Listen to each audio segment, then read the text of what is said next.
Alright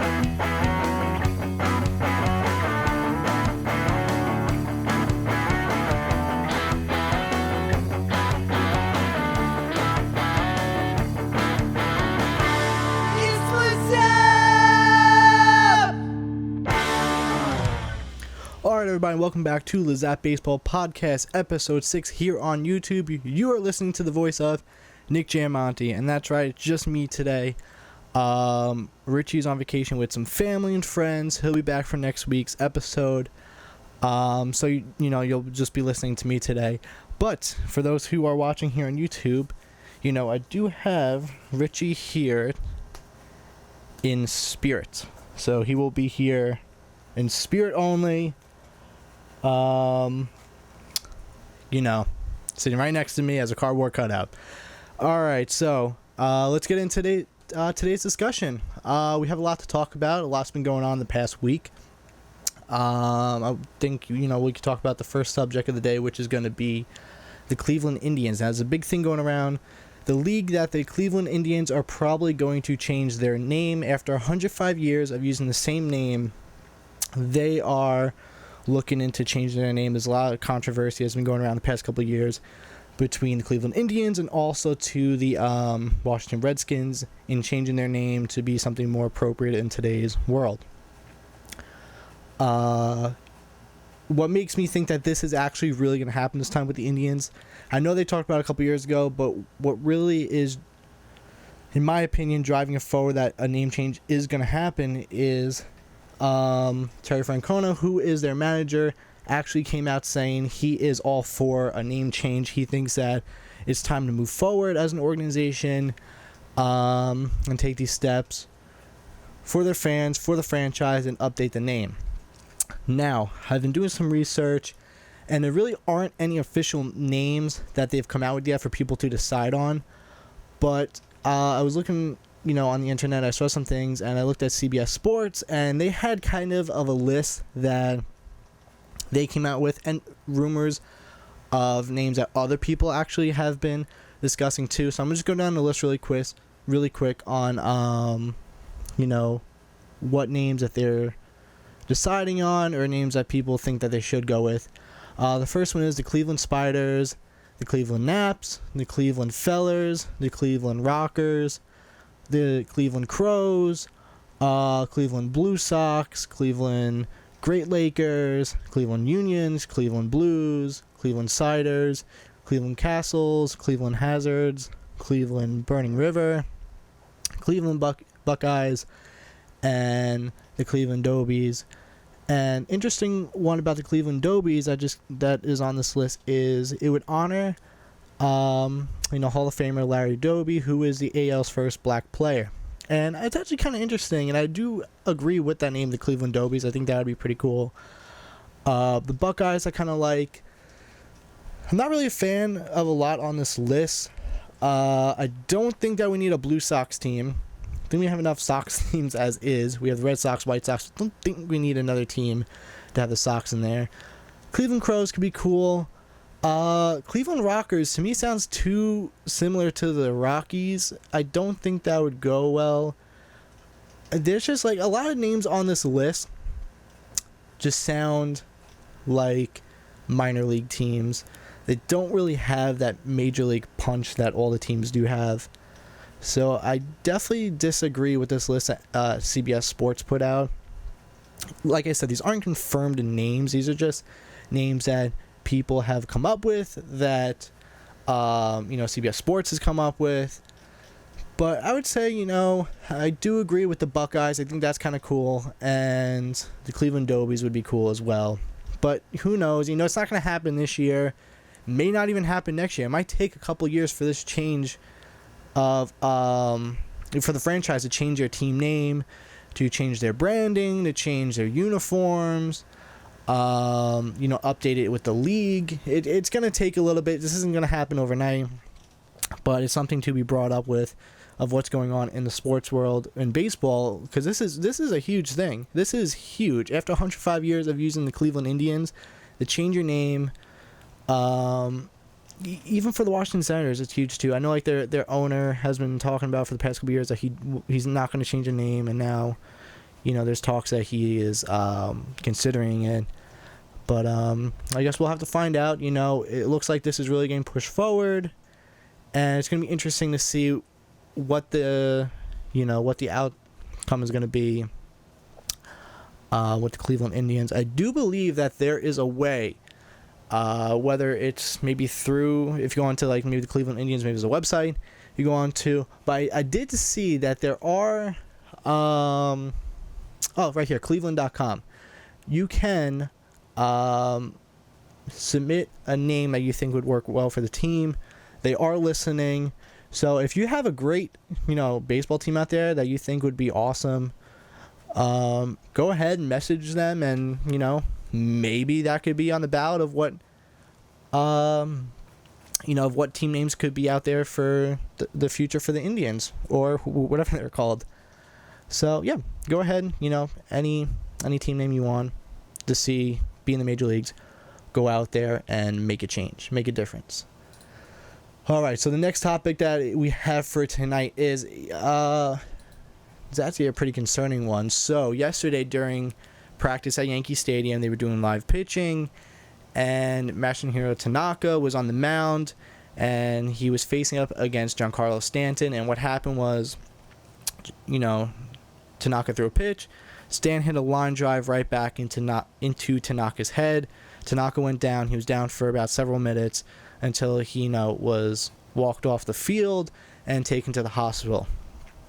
There is a video online if you want to watch it to see what actually happened. It's really sad because you don't want to see that happen to any major league player. You never want to see a major league player get hit directly in the head with a baseball right off the bat, off a throw, really off of anything. Especially after Giancarlo Stanton, he has one of the fastest velocities off his bat in the league. And online they're saying that he took a 112 mile an hour line drive off the bat to his head. It's absolutely insane. I mean, you have pitchers out there who are maybe touching like 102, 100 when it comes to pitching. And to get hit in the head with a 112 mile an hour fastball is just absolutely mind-blowing. And, he does have a minor concussion. Brett Gardner did say he was walking around the clubhouse as his normal self. He was joking around. He was there. Yankees are probably going to sit him out for a couple days, maybe to a week, until he's fully cleared. And then, he would be back on the mound. He said he's already waiting to get back on the mound and pitch because he is just an absolute tank, and that's what he does. He is an awesome pitcher. Glad to see that he is doing okay, after taking a hard blow to the face. Like I said, you don't want to see this on any team, any pitcher, especially the team you root for. You just don't want to see this happen, especially when the season's a couple weeks away. So, speedy full recovery, Tanaka, and we'll see you back on the mound as soon as possible. All right, so another concerning thing that's been going on in the league right now is, actually, I just got a notification right now. 2 Diamondback players have COVID-19. Tori Luvo confirmed relief pitchers Junior Guerrera and Silvino Bracho have tested positive for COVID-19, and that's the next topic that we were actually going to bring up and talk about. 31 players, or 33 now, have been confirmed to have COVID-19 after the first rounds of testing. And there are 2 players actually on the Yankees currently who have tested positive in the last 2 days, which was DJ LeMahieu and Luis Cessa, and they have asymptomatic symptoms, so they are doing pretty good. They are staying home right now. They're resting. They probably will have to follow the mandatory quarantine for a couple weeks. I know that's the normal quarantine you have to do. I don't know how differently it is for baseball, if they want you to rest an extra week or if it's the same circumstances. Hopefully they will both be ready by July 23rd, July 24th for the season. I believe they will be. If everything goes well, they rest, take it easy, get the proper care that they need, and so for there. But yeah, there has been definitely a couple players. There's 31. Padres outfielder Tommy Pham is another player who was announced testing positive, and Cleveland Indians outfielder Delino DeShields Jr. was another player. Don't have the list of who is positive or not, but that's still a lot of players out there, and I know a lot of players have been feeling, very iffy of playing because of these circumstances. So you have to really sit back and think about. There's 31 players across 30 Major League Baseball teams who are confirmed to have the virus, and this is only the first round of testing.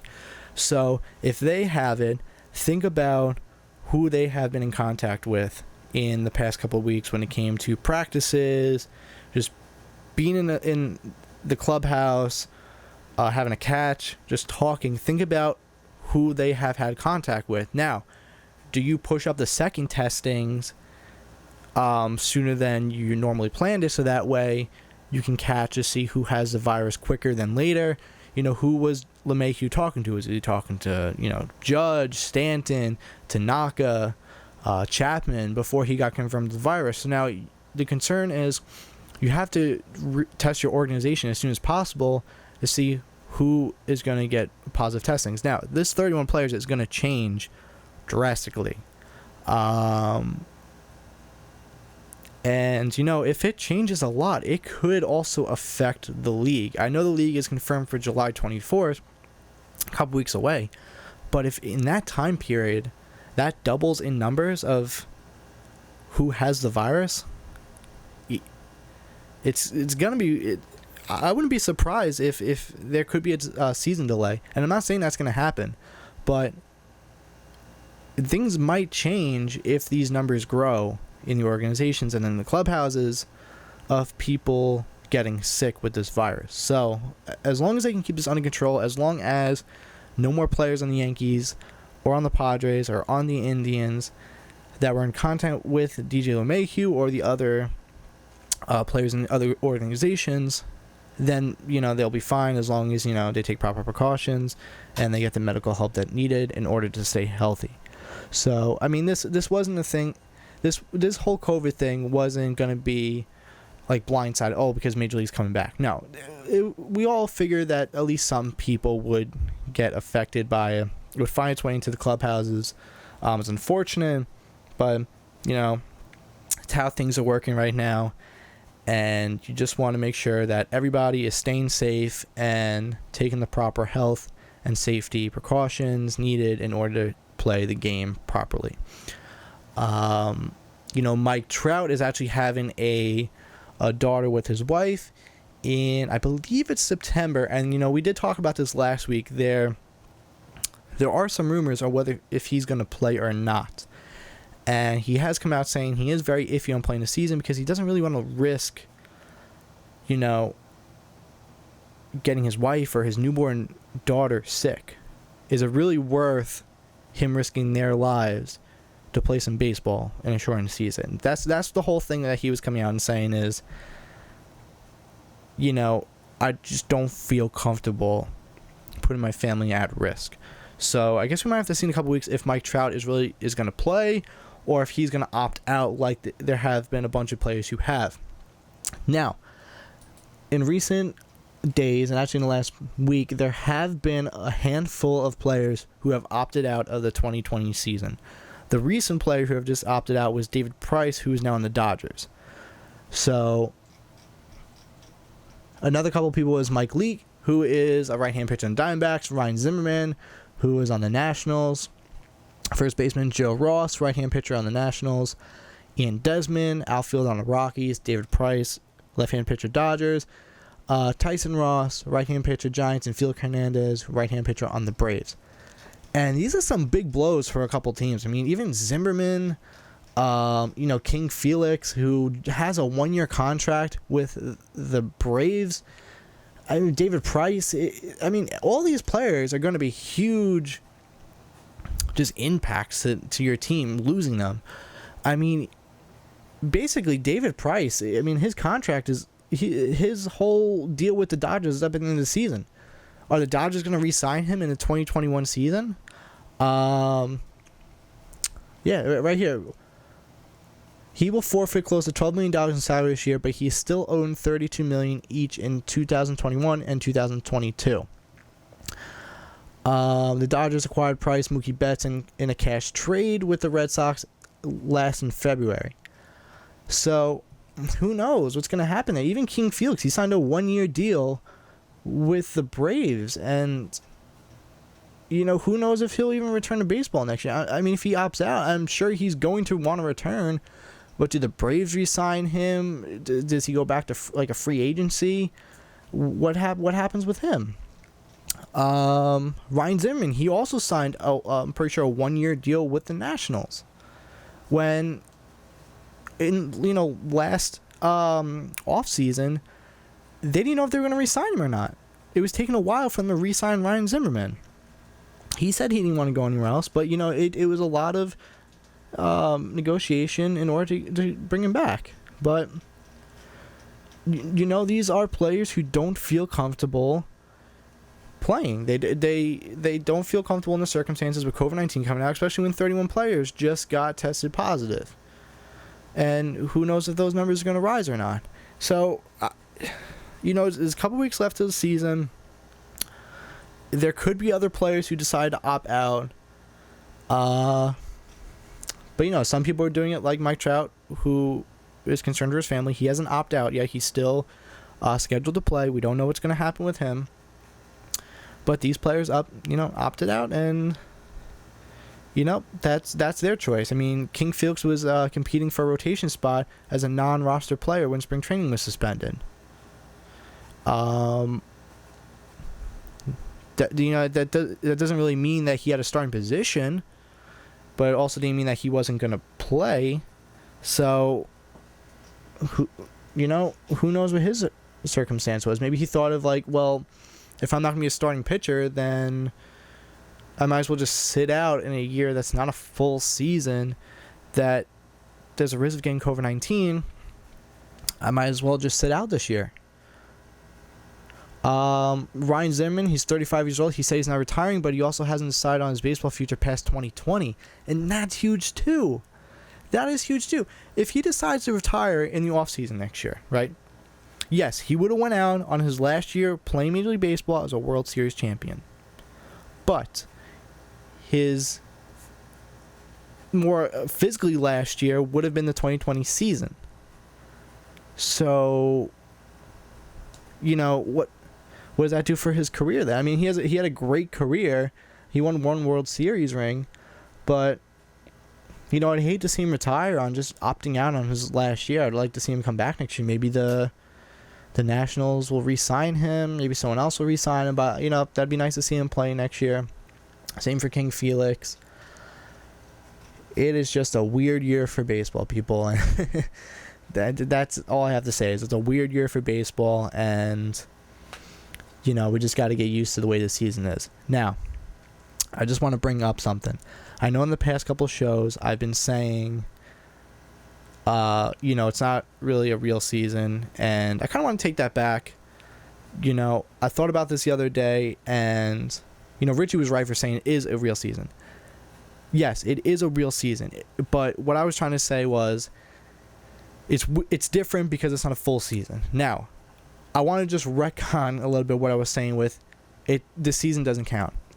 This season counts, and what made me really sit back and change my mind was the other day when Garrett Cole on the Yankees came out with this. He said, there's only going to be one coronavirus World Series champion.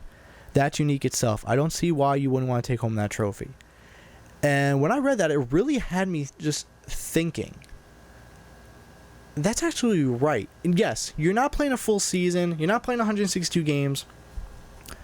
But, there's still going to be a playoff. There's still going to be a World Series champion. Now, when you really think about it, he's very right. When you're going to be in the Hall of Fame, when that trophy is sitting in the Hall of Fame, right, next to all the other World Series trophies, when that is sitting there and you're looking at the plaque, it's going to say the one and only COVID-19, or not, it's probably not going to say COVID-19, but it's going to say the one only shortened season 2020 due to, the coronavirus pandemic.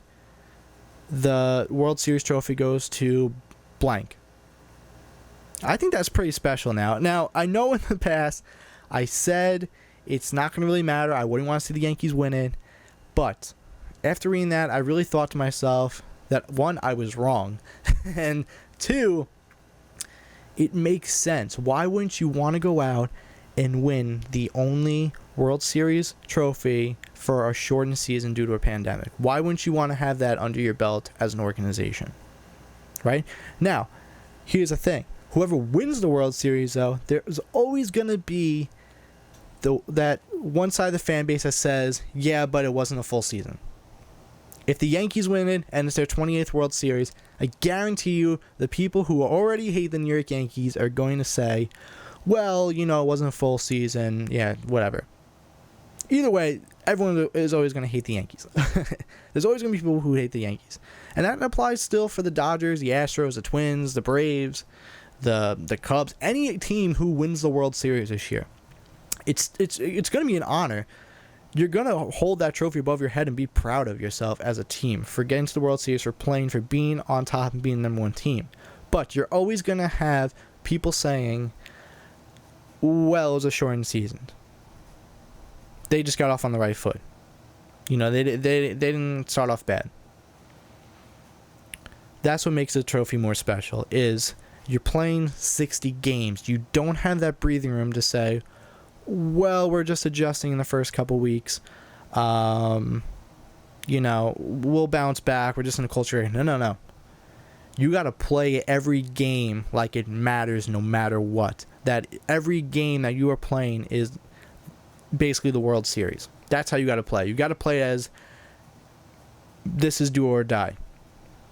You got to go in there with a 10-game winning streak, kicking ass, and getting your team to the top of that list in order to make it into the playoffs. That's why I want to apologize and say that I was wrong to say that, this season didn't count, the World Series wouldn't count, because it does count. And thanks to Garrett Cole, I sat back and I thought to myself, he's right. I didn't think of it like that.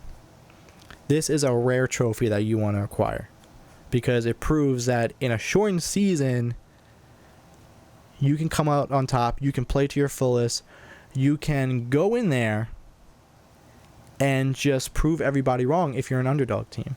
And that's what I feel like this season is going to be all about. It's going to be about more passion and see which team has the most fight. And, I am all for it, and I will be proud if my team, the Yankees, win the World Series. I think it would be awesome. Either way, no matter who's in the World Series, I always watch it because I love baseball, and, you can't not watch the World Series and root for, your favorite team of who's in the World Series. I mean, the Red Sox in the World Series, I'm rooting against them no matter what, or the Astros. That's just who I am. So, one of the last topics I do want to talk about today is, actually, before I get to that, why don't you subscribe down below, click that post notification bell, go follow us on Instagram at Lizap, on Facebook at Lizap, Twitter Lizap, TikTok Lizap. You could find the audio for all our videos on Spotify as well if you want to listen on the go. Come back every week, 10:30 a.m. We are posting these videos on YouTube and on Spotify if you just want to listen to the audio. So, take a couple seconds. I'll wait about 5 seconds. You can go down below and subscribe, comment, like, and say hi to us. All right, last topic of the day. During the whole pandemic shutdown of all the organizations in MLB, a bunch of stars met in Florida at a high school. And they met at, where is it? Palm Beach Gardens High School to hold an impromptu training camp, as well as 2 Sandlot-like games. Now, this is absolutely awesome. And when this came out about a couple weeks ago, I was just thrilled to read this. And I think it's just great. I mean, I really, really hope somebody saw this, or some players got some videos about this, and hopefully one day those videos can be released if they're out there, because I would just love to see a Sandlot style baseball game between MLB players at a high school baseball field. Imagine living down the block watching this. Imagine just casually walking up to the high school, maybe you're with your friend, you want to have a catch, and you just see about 30, how many players are on there? 30 players from the major league, your favorite players, just having a baseball game. You know how awesome that would be? And to watch it for free too. It'd be like watching the All-Star game for free at a high school. Come on, that is awesome. Players were Max Scherzer, Justin Verlander, Giancarlo Stanton, Paul Goldschmidt. Those are some of the bigger names that were there. And what really happened was they started off doing it kind of as like a... they kind of did it more as like a training camp, like a practicing sort of thing. And it turned into two 9-inning baseball games that they did for fun. And, safety and health were being stealth. That's what they're calling it. They definitely took precautions, and they had a safe environment, made sure everybody was healthy. Let's see, of course, yeah, they played Major League Baseball rules. They didn't tweak anything. It doesn't say anything on if they had umpires or not. I think that they probably didn't, and they really did go with how it was in the Sandlot movies, where you just had the catcher calling pitches, of course. And I think this is just great. I mean, I was talking about it with Rich the other day, and he was saying how, think about growing up playing the game you love, playing with some friends on a backyard lot. The field is probably crap. There's grass everywhere. There's no baselines. There's no bases at all. You have to make your own bases, and just playing baseball for hours at a time. Hours at a time, all day, every day of summer. Just thinking to yourself, maybe one day I could be in the major leagues and I could be in the World Series. And then to grow up and actually be in the major leagues. And you can get to the World Series like some of these players have. Scherzer made it. Verlander has. You get to the World Series. But to, as a major league player, go back to like a high school field, a middle school field, a random field in the park, and just play the game you love. Not worrying about fans, not worrying about contracts, not really worrying about competition, just playing with some of the best major league players on a field in the middle of nowhere, or like I said, at a high school. It's probably an amazing feeling. And that's something, I wish that I could witness in person, just seeing these people play the game that they love, but in a non-competitive way, just playing as friends, just people who love the sport. I think that's great, and like I said before, I really hope there are some videos out there of even someone just like a quick cell phone video, just like, look at this, like there's major league players playing. I just would love to see that.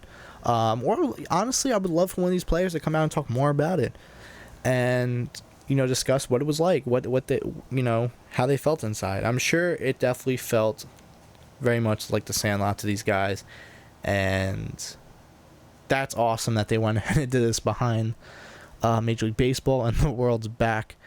That is just awesome, and I'm really happy that this happened. That's also what I want to talk about. So one more thing. The All-Star Game, which was scheduled for July 14th, was canceled for the season. It was going to be held at Dodger Stadium. Now, next year, the All-Star Game will return, but it will be in Atlanta at Braves Park. And then the Dodgers will redeem their chances at having the All-Star Game at Dodger Stadium back in 2022. I think we all figured that the All-Star Game would probably get canceled this year. It's unfortunate because I was really looking forward to seeing that at Dodger Stadium. And things happen. It wouldn't really have made sense anyway. I feel like the All-Star game is more the All-Star break, and the All-Star break trading deadline. I know the trading deadline's happening at the end of August. So, it is what it is. We will get in Atlanta next year, but I'm happy that at least the Dodgers get their chances in 2022 in order to have the All-Star game properly at their stadium and host it. And, we have to wait 2 years, but that's just how life is right now, and at least that they can have it in 2022 instead of having to wait many years. But at least I'm still thankful that we're getting baseball this year, and so should you guys. But that will conclude today's episode of Lazap Baseball. You are listening to Nick Giamonte. Richie was not here today; he was here in spirit.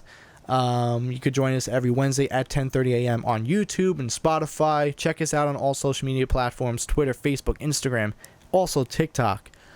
We will see you next week. Enjoy. Have a great week. Peace.